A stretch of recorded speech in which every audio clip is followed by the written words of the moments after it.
ومن يبتغ غير الإسلام دينا فلن يقبل منه وهو في الآخرة من الخاسرين.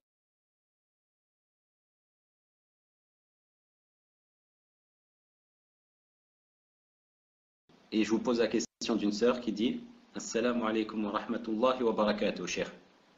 Je suis une sœur. Vous m'avez expliqué une fois qu'un savant peut dire qu'une chose est bid'a et un autre dira que non. Donc comment expliquer cela? Aussi, lorsque deux savants donnent un avis sur lequel ils divergent, comment devons-nous faire pour prendre l'un ou l'autre avis? Barakallahu fikum, cher. J'ai pas entendu la question bid'a, tfaddal.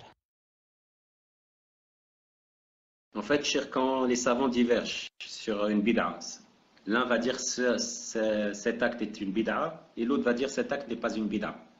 Donc comment est-ce possible? Comment les savants peuvent diverger pour déterminer qu'une chose est bid'a ou pas? Et qu'est-ce que nous devons faire quand les savants divergent? Barakallahu fikum, cher. Wa alaykum salam wa rahmatullahi wa barakatuh. Quand deux savants divergent, comme ici, quelqu'un dit c'est bid'a, l'autre il dit c'est pas bid'a, naam.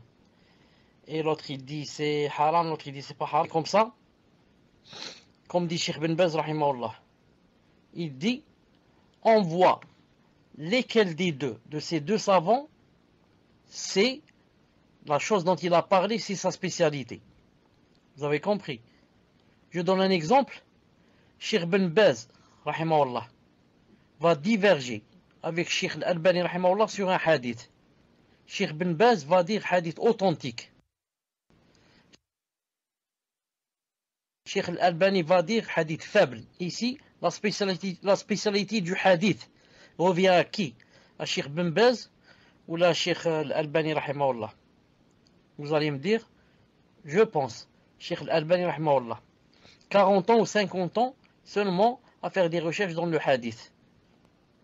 Donc ici, on va prendre de celui qui est spécialiste dans la matière. C'est pour ça ici, quand quelqu'un a parlé de bid'a, pas bid'a, on va voir lequel des deux savants, sa spécialité c'est dans le minhaj. Naam, lequel des deux, sa spécialité c'est dans le minhaj, pour savoir si c'est bid'a ou pas bid'a.